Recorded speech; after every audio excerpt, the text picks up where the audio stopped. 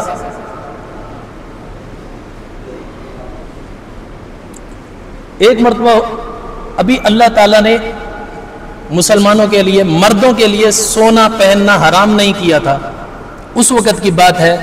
حدیث شریف میں آتا ہے کہ اتخذ رسول اللہ صلی اللہ علیہ وسلم خاتما من ذہب، حضور صلی اللہ علیہ وسلم نے ایک مرتبہ اپنے لیے سونے کی انگوٹھی بنوائی، پہنی۔ یہ حدیث مسلم شریف میں بھی آتی ہے، بخاری شریف میں بھی آتی ہے۔ حضور نے سونے کی انگوٹھی پہنی، صحابہ نے دیکھا حضور نے پہنی، اگلے دن ہوا سب کی انگلیوں میں سونے کی انگوٹھی تھی۔ حضور نے جب یہ دیکھا تو حضور نے ایسے اتاری، ایسے پھینکی، کہا کچھ نہیں۔ صحابہ نے دیکھا کہ حضور نے اتاری پھینک دی، کہتے ہیں کہ صحابہ نے بھی، سب نے اپنی انگوٹھیاں اتاری پھینک دی۔ حضرت ابو ہریرہ کہتے ہیں بہت عرصے تک وہ انگوٹھیاں مدینہ میں پیروں میں رولتی پھر رہی تھی، کوئی اٹھانے کو بھی تیار نہیں تھا۔ جس چیز کو حضور نے پھینک دیا اب کیوں ہم اٹھائیں؟